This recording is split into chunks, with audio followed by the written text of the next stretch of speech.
that okay? There's not any kind of, will there be any kind of restrictions on where they can place that building in regards to East Street, or will they be able to come right up to the sidewalk?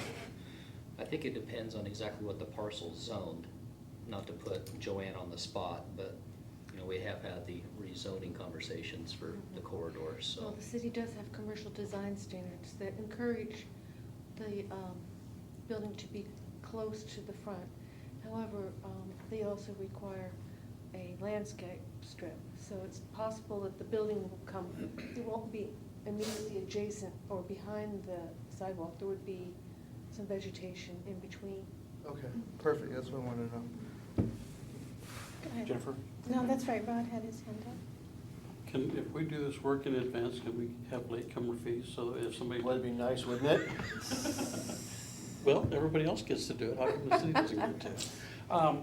At this point in time, the properties that were identified earlier, from 25th to 32nd, those were the real loud people that were opposing in the beginning. Have we soothed their concerns? Mr. Scott was concerned about that building, and sounded like you've worked that one through. Yeah, I, specifically from Washougal Lumber East down to 32nd Street, Cripple Creek, it gets really tight through there to be able to have the PED connectivity.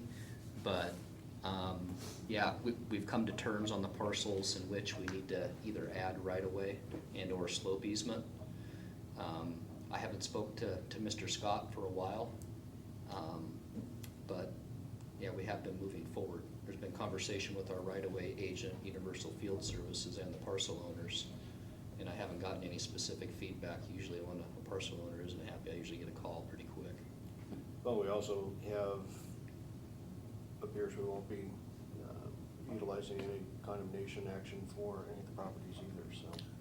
And I think there was a portion, I'm not speaking on behalf of the parcel owners, but there was a portion of the frontage and the frontage impact to either their businesses that are leasing or renting from those parcel owners. And then there was also a portion that was off-site for the project. So you start thinking about the intersection of River Road and East Street and what they thought of the project at that point, and then the impact to their specific parcel. So that was, I think, combined. One of those portions has obviously been backed out. The frontage piece, the perceived impact is still there, if that makes sense. The other individual is the guy that has Miss Jamie's daycare.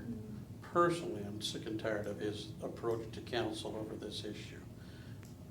And I'm glad you're dealing with it. Well, we actually, when I say we, our street store manager, Will, and Kelly McDonald, went out and painted it out for him, did a mock-up, put some paint on the ground and set some cones out.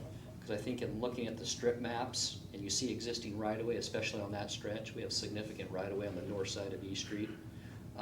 The perception of what is in place and what we would be utilizing, because we actually painted out where the right-of-way is that we won't be utilizing with the project. So being able to get it in the field helped him out quite a bit. He actually called me back and said thanks. There was a lot less impact than what he perceived looking on a strip map, so. Can we ask Don if leaving that to the landowner is a gift of public resources? We can, but it's still just unutilized right away. Yeah, it isn't As any far more as- than we have a whole lot of people's front yards are in our right of ways, and You mean with the timing of the project, the capital improvement and not utilizing? I was just, like Rod, he was screaming and yelling about what we were gonna do on property that we owned. Right. And he didn't. And so I was just curious at some point whether we were actually giving him something that we weren't allowed to give him. I don't think any more than anywhere else in the city. One of the neat things coming out of this, and I've had the opportunity to see Trevor interact with Larry, and he does very well, is you may easily take someone who was very much opposed to this, very vocal, that may turn around and have a whole different view of dealing with the city and talking with other folks as well, so. Oh, I got it. He got all the facts finally. That helps. Yeah, and that outreach effort, not to say that we're able to do a mock-up along the whole corridor, but I think that portion was a big one, you know, and running the scenario of relocating the business and where that would be potentially still on the corridor, and so I think some extra effort there spoke volumes to that parcel owner. I do Jennifer? have one thing, just an FYI, some of you may know, but the school district has redrawn the boundary lines, once again, to have the students living south of East Street from 32nd all the way down to Washougal River Road attend Hathaway starting next year. And, well, they're offering bus routes for the first year, and then starting 1 year from now, they won't be offering the bus routes. There are boundary exceptions, and you have to provide your own transportation. So, since a lot of students will be walking, the south side sidewalks will be a plus. I know we were looking at originally only doing sidewalks on the north side of the street, but now that the school district has redrawn the boundary lines, it's going to be a positive to have those south side sidewalks. Other questions? So Trevor, you'll have this on Mondays as well? Yes, that'll be in the agenda packet on Wednesday, I believe, when Vicki routes it. Get that in there. Great. Anything from council for Trevor? Go in. All right. Thank you. That's good. Chief Mitchell?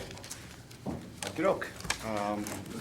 As you know, over the last several months, we've been working with the county to retain the court services locally. And the agenda bill you have before you now is the result of those discussions. We went back and forth on a few issues, but finally settled down with a rate structure that comes under budget for us and should do well for the next several years. This is kind of the first part, this piece is the first part of it. Once this is completed, this will take us through the end of this year. We'll need Mr. English and Camas, city attorney, to get together and draft some type of new or updated MOU. And then for 2011, we actually begin to take a little bit more of the infrastructure itself, and we'll have more ownership over the control of the building, and we'll only rely upon the county for employees.